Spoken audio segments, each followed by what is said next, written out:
D'abord, dans un mois, ça fera 5 ans que maman a été enlevée. Et on en est toujours là. Ça va faire 4 ans qu'on n'a pas de preuve de vie. Et on est quand même dans une période en France assez importante. C'est la période électorale. Eh bien, par le manifeste qu'on présente aujourd'hui aux candidats, ce qu'on attend d'eux, c'est un véritable engagement. Et un véritable engagement, ce n'est pas simplement de la compassion, nous dire comme on fait depuis 5 ans, on est là avec vous, on vous comprend, c'est dur. C'est pas ça ce qu'on attend, vous savez. Au bout de 5 ans, c'est pas ça. Ce qu'on veut, c'est sentir une véritable mobilisation. Pas seulement des paroles qui disent, eh bien, on est mobilisé. Cela veut dire des engagements véritables, une action efficace. Le manifeste le dit. Il y a des points essentiels. D'abord, tout faire pour qu'on ait une preuve de vie de maman. C'est quand même inacceptable que depuis presque pratiquement 4 ans, on ne sache pas si elle est en vie. On ne sait rien. Ça, c'est un point déjà essentiel. Mais ici, quelque chose, il y a une question que je me pose. Ça va faire bientôt 3 mois que les démocrates sont au pouvoir aux États-Unis. N'importe qui s'intéresse un peu à la Colombie sait que ceux qui ont véritablement du pouvoir en Colombie, c'est les États-Unis. Il ne faut pas se leurrer, c'est pas la France toute seule qui va faire changer les choses. Les États-Unis ont un véritable pouvoir.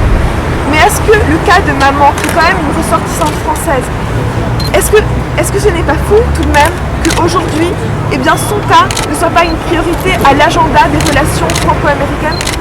Parce que ce n'est pas le cas. Et si on me dit oui, mais on s'est déjà mobilisé, oui, mais on a déjà évoqué ça avec les États-Unis, ce n'est pas vrai. Parce que poser la question à Condoleezza Rice lors d'un dîner pour s'entendre dire que les États-Unis ne négocient pas avec des terroristes, et pour après dire non, excusez-nous, on passe à autre chose, ce n'est pas ça se mobiliser, ce n'est pas ça essayer d'engager une véritable discussion avec les États-Unis, un véritable dialogue pour que les États-Unis puissent comprendre qu'il est essentiel de faire pression sur le président Hollande pour arriver à un accord humanitaire. On est à l'heure des bilans, non, en ce moment, on parle tout le temps de ça, de la culture des résultats et tout, et bien moi je peux vous dire, je peux vous faire un bilan par rapport à maman. Et le bilan, il n'est pas beau. Comme je vous ai dit, c'est l'otage qui détient le triste record en France d'avoir été otage le plus longtemps, 5 ans. Au bout de 4 ans presque, on a même plus de preuves de vie. On ne sait même pas si elle est en vie. Et on entend quand même les politiques qui nous disent eh bien on est mobilisés. Alors je suis désolée, mais si c'est ça être mobilisé, j'ai pas envie de savoir comment ils sont quand ils sont pas mobilisés. Hein.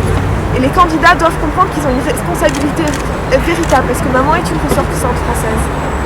Ce qu'on veut, c'est que les candidats, en signant ce manifeste, acceptent qu'il y a un véritable engagement qu'il faut tenir derrière.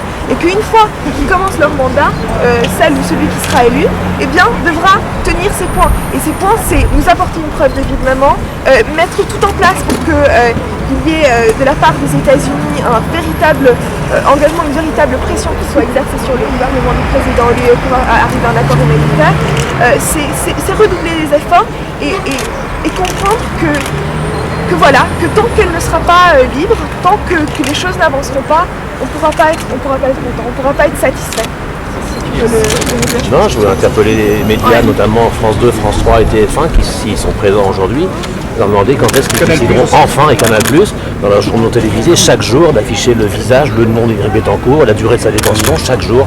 Comme avec les otages du Liban. Comme ils ont fait à juste titre, et ça a été efficace pour les otages du Liban, pour les otages en Irak, pour M. Normandin, pour Florence Aubenas. C'est juste. Et M. Poirot d'Arvor m'a répondu qu'ils en avaient longuement discuté avec sa rédaction et qu'ils avaient décidé que ce n'était pas possible, que ça risquait de nuire aux relations diplomatiques, donc d'être contre-productif pour les négociations pour la libération. Que vaut la vie française alors? Que vaut la vie d'un ressortissant français après 5 ans alors? C'est ça la question que vous devez vous poser vous aussi. C'est au bout du bout. C'est au bout là, le globe là, oui. Le globe. Ils assument qu'à un moment donné, il faut se battre pour la liberté. D'accord? Allez, porte bien, c'est ça. Courage. À bientôt. Moi, je crois qu'en termes de solidarité, c'est important que à la fois les artistes, les personnalités de ce pays, les organisations comme la nôtre se mobilisent pour parler de liberté. Rappeler surtout à notre pays, notamment puisque nous sommes en période électorale, qu'il y a des gens qui ont été kidnappés, qu'il ne faut pas les oublier, que ce soit Ingrid ou d'autres. Je crois que c'est important aujourd'hui que tout le monde se mobilise pour rappeler ça. Mais moi j'en profite surtout pour dire, parce que là on parle des candidats, on parle de mobiliser l'Europe notamment, et ça c'est très important. Mais il faut aussi envoyer un message fort à Ingrid pour lui dire qu'on n'oublie pas et que personne ne les oublie. Marie-Galter, vous arriviez tout à l'heure en disant c'est une grande cause, mais quand il faut descendre dans la rue, il n'y a plus personne, c'est un coup de gueule. Oui, tout à fait, oui. Parce que vous savez, nous vivons dans une société où on reçoit les malheurs du monde chez soi à la maison, grâce à la télévision, la radio, la presse. Et on a l'impression que quand on a poussé un cri chez soi, ça suffit. Or, non. Il faut donner quelque chose, un petit peu de son temps. Il fait froid et alors, descendre dans la rue pour que les gens en Colombie nous voient. C'est vrai que nous sommes à la qualité, disons, hein, c'est important. Mais eux, qu'est-ce qu'ils voient? Ils voient qu'on est 50.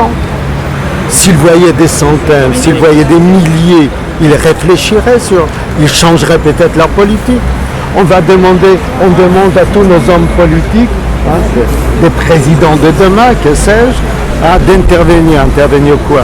Allez voir Merkel, elle présidera au destiné de l'Europe de G8, pour qu'elle intervienne, pour que le monde intervienne, mais le monde interviendra si la rue prend les choses en main. Or, pour l'instant, ce sont des voix, des individus, il n'y a pas de Lama, il y a Renaud, il y a quelques autres qui sont là, la rue n'est pas là. Et là, ça me fout en rôle, c'est vrai, parce que Ingrid Betancourt, c'est un exemple. On a appris à transformer la vie humaine en une sorte de monnaie d'échange. Il faut dire non. Que ce soit Ingrid ou ailleurs, que ce soit en Palestine, au Brésil, j'en sais rien, ou au Pakistan, hein, on ne transforme pas la vie humaine en une marchandise. Quel que soit l'objectif, on s'en fout des objectifs.